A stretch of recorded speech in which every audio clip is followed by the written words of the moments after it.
Welcome to part 3 of our conversation on basic study designs. The first two parts dealt with descriptive studies, and the second part dealt with cross-sectional surveys, which also can be considered descriptive, although in many settings they're actually analytic, and the cohort study as an analytic study. And we talked a little bit about the experimental study as well, which I urge you to think about as a cousin to the observational cohort study. The only difference being that the experimental study is the investigator controls the exposure, and it's usually assigned on a random basis.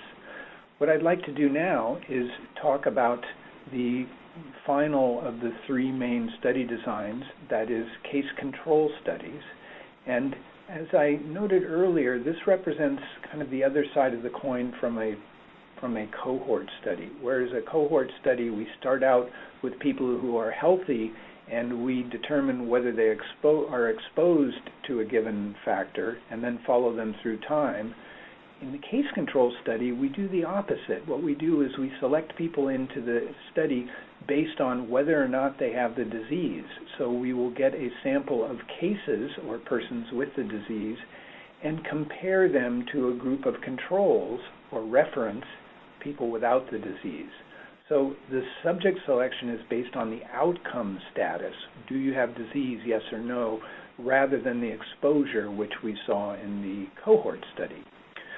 So after then collecting a series of cases and a series of controls, we determine what their level of exposure is to a given substance or factor. And if there is an association that, for example, cases have a higher level of exposure than the controls, that implies that there is an association. If the levels are equal in both groups, then that implies there's no association. So graphically, we can think about them as shown here. Again, we've got from our total population, we get a sample of cases, persons who have the disease, and a sample of controls, persons who don't have the disease. And typically, we use about equal numbers in each group. We'll take, for example, 100 cases and 100 controls. We don't have to do that. That's not a statistical necessity, but it does, in many ways, make the analysis more robust. So we take a sample of cases and a sample of controls, and then we usually survey them or look through medical records to find out whether or not they've been exposed or not. So for the cases, if we're talking about 100 people with lung cancer, for example, we might ask them or look back in medical records or do blood testing to determine whether or not they are smokers. And we could then decide that of our cases, a certain number have been exposed and a certain number have not been exposed. We then do the same for the controls, and the level of exposure is measured as odds. So it is tempting to measure it as a probability or percentage. So, for example, what percentage of cases of lung cancer smoke, and that would obviously vary between 0% and 100%. Instead of using that intuitive way of looking at it, we use a different measuring stick. We use the odds. The odds is the likelihood of having an exposure over the likelihood of not having the exposure. So, for example, if we have 100 cases and 50 of them smoke, the likelihood of smoking, or the percentage of smoking, is 50 out of 100. But the odds, that different measuring stick, is 50 smokers to 50 non-smokers, that is 50 over 50, which is 1.0. So the number differs. With a likelihood, we're talking about 0.50 or 50% smoking, but that same level of smoking, when expressed as an odds, is 0.5 over 0.5 or 1.0.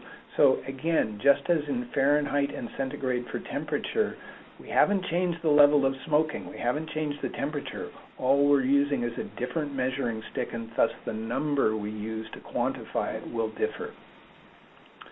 So the level of smoking measured as odds, we obtain that for both the cases and controls, and as you might guess, we do a ratio of that, and that is the odds ratio.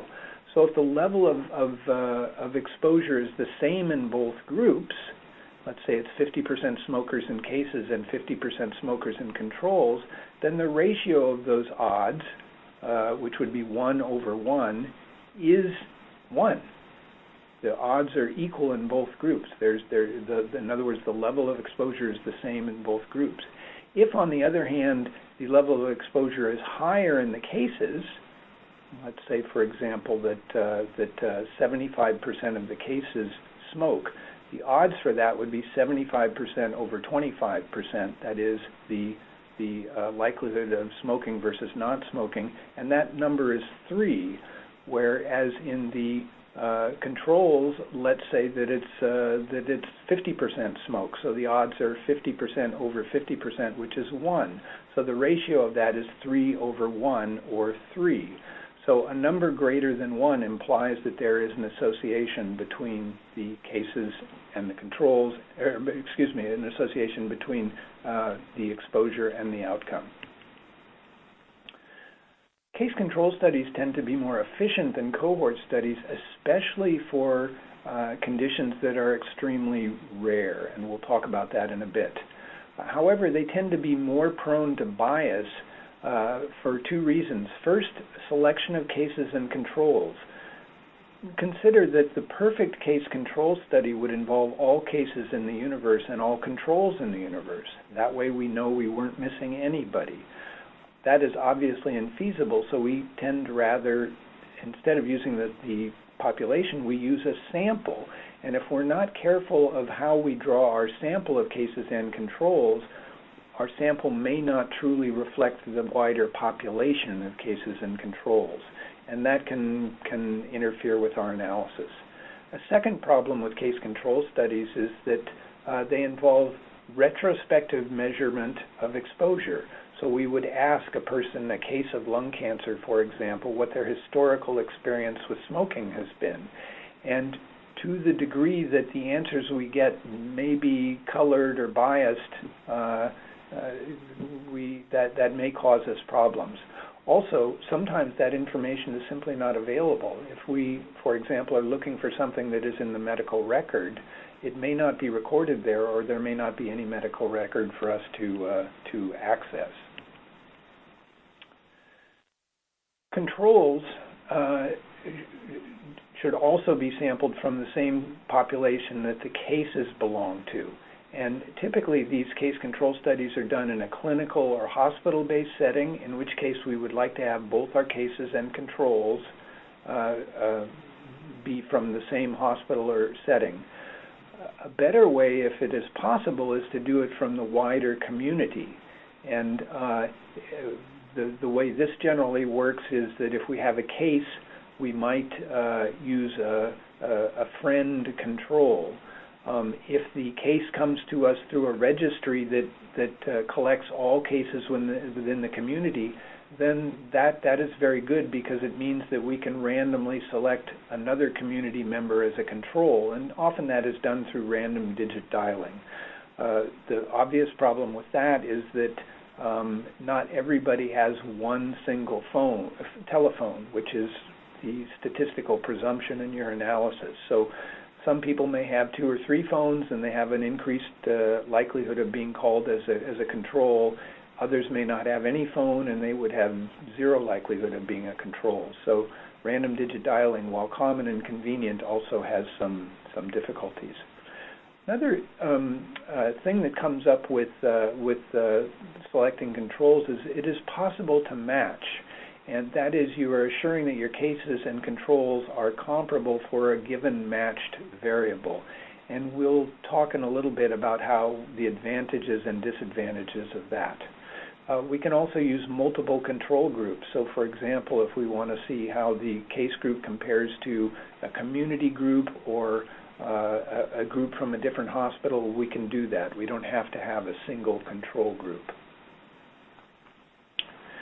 So I mentioned earlier that we are gathering data retrospectively, and sometimes that can be biased. So, for example, if we are looking at smoking and lung cancer, there's a certain stigma, at least in North America, that goes with smoking and lung cancer, and persons with lung cancer may not want to admit that they've been smokers, and so they may give us data about their smoking exposure which is incorrect. One way around that is to use data from medical records or that was recorded before the outcome occurred, because at that point, when that information was recorded, the person did not have lung cancer and thus would be less likely to feel the stigma that goes with it. If we're looking at blood levels as an exposure, so for example, we want to know if persons with diabetes are more at risk for a given outcome. We could look at stored specimen samples to look at indicators for diabetes, or if it's exposure to a given chemical or mineral, we may be able to do an assay on those stored specimen samples to identify persons who have higher level of exposure than others. Case control studies, it's also helpful to do blinding so that the subject and actually the interviewer, if it's an interview study, is not focused or aware of the main hypothesis. What we don't want to have happen is that either the subject or the interviewer has a stake or an interest or a favored hypothesis or conviction about whether or not the hypothesis is true or not, because it may then cause them very subtly to alter the way that they collect data. So ideally, we try to keep people blinded to what the real specific hypothesis of the study is. And typically, we will give them general information, such as we're looking to see what factors help people who are undergoing tuberculosis therapy, for example, without actually naming the specific thing that we're focusing on. So here's an example of risk factors for tuberculosis that came from a case control study in West Africa. And in this one, they decided to have two controls, that is, one person in the household and one in the community for each TB case. And in comparing the profiles of the cases with the controls, they found some associations. So being a case, in other words, a risk factor for tuberculosis, these authors identified male sex, HIV infection, single marital status, past history of tuberculosis, and others, as you can see there on the slide. So this fairly efficient study was very helpful in identifying a group of risk factors that have programmatic implications. Advantages of case control studies is that they're very efficient for rare outcomes. I earlier talked about how malignant mesothelioma occurs a handful of times in 1 million persons per year. So a cohort study where we're following a large group of people to develop that outcome would have to be absolutely huge. On the other hand, if we have a cancer registry that for a large community collects and registers all the cases of cancer, including mesothelioma, we can simply give that cancer registry a call, ask them to give us information on let's say their last 100 cases of malignant mesothelioma, and then we can select a control group for the comparison. So this case control study, its classic use is in these settings of rare outcomes. However, it can be used in any setting. You do not have to have a rare outcome, but it's particularly helpful in rare outcomes. These studies can identify more than one exposure, and we saw all those risk factors that were associated with tuberculosis in the previous slide, and they tend to be relatively quick and inexpensive. The disadvantages, however, is that the case control study tends to be prone to selection and recall bias. So selection bias occurs when the cases or the controls don't truly reflect the wider population of interest. And that can happen for a variety of reasons. It can happen, in accordance with where the person lives or their socioeconomic status or all sorts of things. So one has to be careful with selection bias. Recall bias also occurs, and I illustrated that with smoking and lung cancer. Many patients with lung cancer may feel stigmatized or embarrassed at having had a role in their cancer through their smoking, and thus they may not be willing to admit that to us. It can, in general, be hard to ascertain exposure accurately in these types of settings. It's often based on subject response or participant response, although sometimes we can get it from medical records or other source. In addition, the time relationship between the exposure and outcome may be difficult to establish. Technically, what we are showing in a case control study is an association between an exposure and an outcome. It doesn't truly establish causality, and that's because we're not sure about the time relationship. That is, which came first, the exposure or the outcome. And an example here would be sedentary lifestyle as a risk factor for obesity. Or does it go the other way around? Is perhaps obesity a risk factor for sedentary lifestyle? So it's not always clear from a case control study which came first, and thus technically we're most comfortable with talking about the association between two factors and not necessarily causality. These studies tend not to be useful for rare exposures because they're rare. So if you have your 100 cases and your 100 controls, and there's only one person in each group who had this rare exposure, you will not be able to do any comparative statistics. And lastly, they may not be population-based, and they will not allow you to calculate incidence or prevalence rates. So it can calculate, again, the association, but not necessarily incidence or prevalence rates. So how do we then decide on the study design? Which of these tools we have at our disposal should we use? Again, the choice of the study design depends mainly on the task. The choice of the tool and the study design depends on the task at hand, which for us is the research question. Additional considerations include the nature of the exposure and the outcome under investigation. Some of them may lend themselves more to a cohort versus case control versus cross-sectional design. Feasibility comes into play, obviously, in that there are limitations on the resources available to us, and also ethical issues. We saw how it was not ethical to assign people to smoke or not smoke for the rest of their lives, nor would it be feasible. So let me conclude by re-emphasizing the fact that the task at hand for us in clinical epidemiology and operations research is the research question.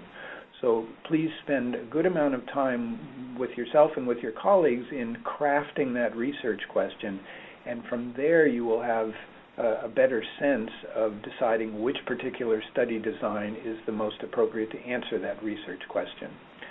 We consider descriptive studies, which describe patterns of disease and allow the formulation of hypotheses, and recall that these included case reports, case series, and simple cross-sectional studies. Analytic studies are focused more on testing an epidemiologic hypothesis or association. That can include cross-sectional studies again, but also includes cohort studies, including its cousin, the experimental study, and case control studies. Now, many of these studies that we consider incorporate elements of more than one type, and so sometimes people will disagree over what is the predominant design. But that's not the most important question. The most important question is, has the design you've chosen, is it appropriate, and will it be able to answer the research question? So, thank you very much for your attention. I hope you will find this helpful.